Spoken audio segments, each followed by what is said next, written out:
নতুন একটা ভিডিওতে সবাইকে স্বাগত। আশা করি সবাই খুব ভালো আছো। আমিও খুব ভালো আছি। আজকে সকালবেলা ঘুম থেকে উঠে মনটা খুব ভালো হয়ে গেল। তার কারণ অ্যামাজনে অনেকগুলো প্রোডাক্ট অর্ডার করেছিলাম, সবগুলো একসাথে চলে এসেছে। এটা দেখেই মনটা সকাল থেকে ভীষণ ভালো হয়ে গেল। তারপর স্নান খাওয়া সেরে রেডি হয়ে গেলাম। সামনেই দিদির মেয়ের বিয়ে। বাড়িতে বিয়ের কার্ডগুলো সব চলে এসেছে। আজকে একটা ভালো দিন ছিল, পূর্ণিমা। তাই আমরা ঠিক করলাম আজকেই বিয়ের কার্ডগুলোতে হলুদ আর সিঁদুরের ছোঁয়া দিয়ে রাখি। বাড়িতে দিদি, কাকিমা, বৌদি, আমি সবাই মিলে বিয়ের কার্ডে হলুদ আর সিঁদুরের ছোঁয়া দিলাম।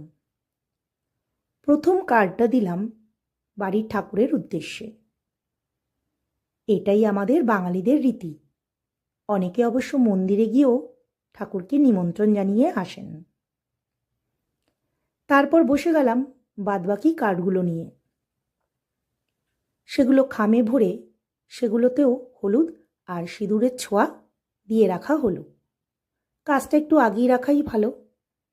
এরপর আস্তে আস্তে আত্মীয় স্বজন আর বন্ধুবান্ধবদের নিমন্ত্রণ করতে সুবিধে হবে।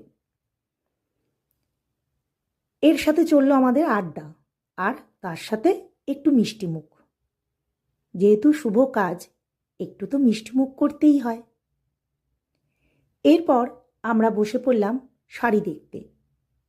শাড়িগুলো কিছুদিন হয়েছে কেনা হয়েছে, কিন্তু আমাদের সবার দেখা হয়নি।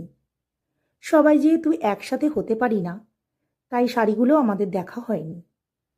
আজ যেহেতু বাড়িতে সবাই ছিলাম, তাই বসে পড়লাম শাড়িগুলো দেখতে। শাড়ি দেখতে আমাদের মেয়েদের কার না ভালো লাগে। বেশ কিছু শাড়ি কেনা হয়ে গেছে, আরও কিছু কেনা বাকি রয়েছে। সবকটা শাড়ি খুলে দেখলাম, খুব ভালো হয়েছে। তোমরাও জানিও তোমাদের কেমন লাগলো। আজ তবে এটুকুই। দেখা হবে পরের একটা ব্লগে। ততক্ষণ সকলে ভালো থেকো, সুস্থ থেকো।